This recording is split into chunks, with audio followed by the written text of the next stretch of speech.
Let's slow down for a moment and notice when personal growth becomes surveillance.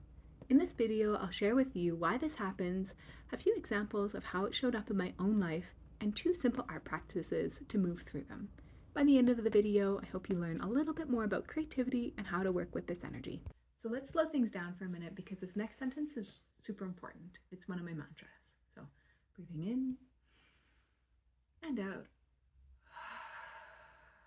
Letting the belly relax, letting the shoulders drop. And know that nothing that you create is a reflection of your self-worth.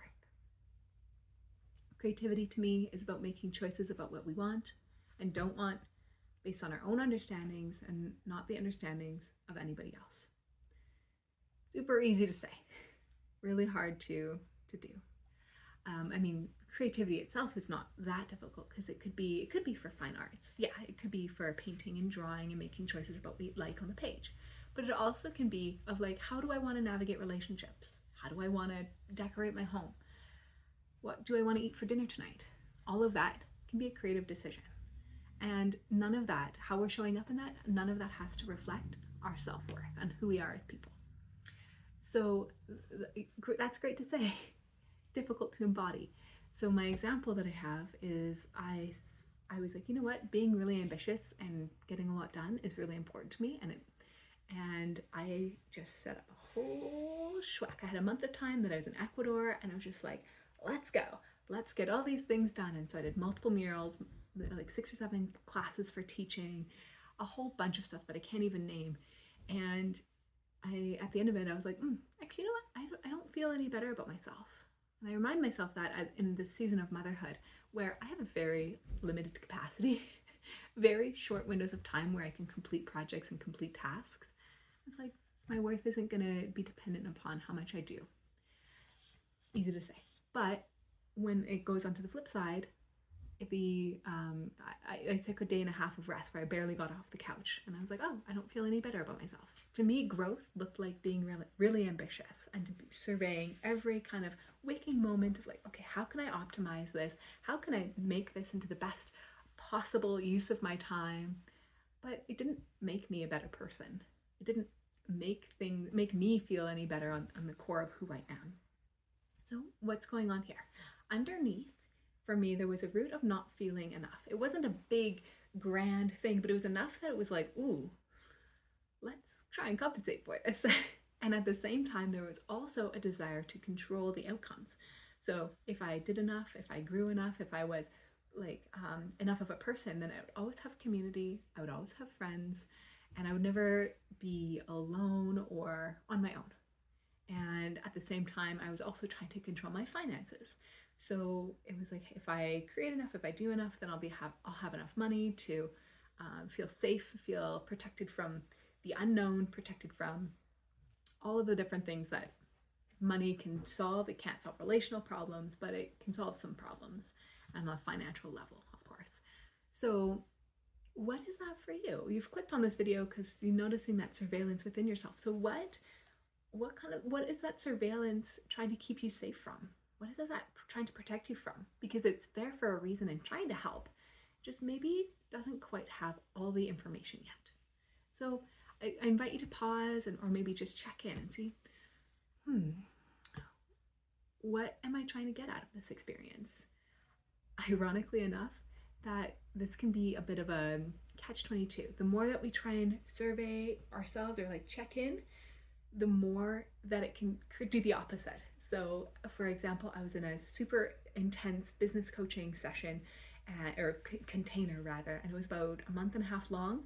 And there was a lot of like, okay, sharing back and forth about what I'm doing, and it was a lot about the energy behind things and how like, where was I in victim energy, where was I in shadow, and all of this sort of emotional stuff that would outpour into my business. And I was like hyper surveying, and even when I went to social events, people reflected back to me years later that they're like, oh, I felt like I had to be hyper aware because you were being hyper aware for yourself. So like, if you're being aware, then I should be aware, and I should be like extra concerned or hyper focused on what I'm thinking or doing. And I was like, oh, because that had nothing to do with anybody else, but it was what was going on in my world and what I was focusing on. So how do we switch this up? How do we turn the needle on this? My favorite practice is page 3 on Creative Alchemy Guidebook, and it says, draw the ugliest thing you possibly can. I've taught this lesson many times as a warm-up exercise to get into a creative practice. And oftentimes when people create something that's, quote unquote ugly, it's very rarely, super rarely gets described as being ugly. It might be vibrant, it might be chaotic, it might be uncomfortable, it might be surreal, but it very rarely falls under the category of ugly. And so as adults, we might judge wild, chaotic energy as ugly, but it might not necessarily be so. So that surveillance energy or that ugly energy might not be super ugly, might be here just trying to help. So give that practice a try. Again, on the bottom there is a code for 3.3 that goes into the appendix and has some follow-up questions for you in the Creative Alchemy Guidebook. So the Creative Alchemy Workbook and the art practices are less about healing or fixing and more about alchemizing and witnessing energies.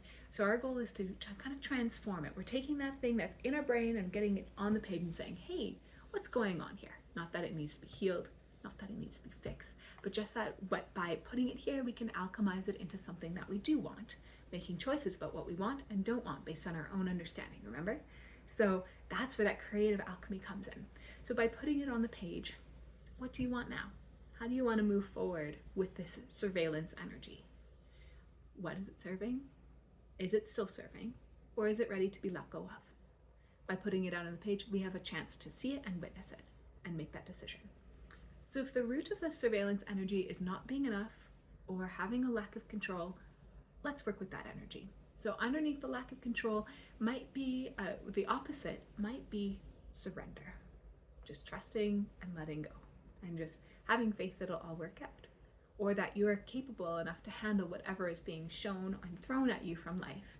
Not thrown at, but whatever life is presenting, that you can meet that energy. And then also, the not feeling enough was like, well, what if I were to just be completely enough?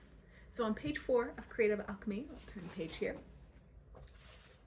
it says, fill the page as if you weren't able to shrink. What would it look like to take up all the space that you need to be you? So feel free to play with that if you would like, either on a small piece of paper or better yet, on a big poster paper.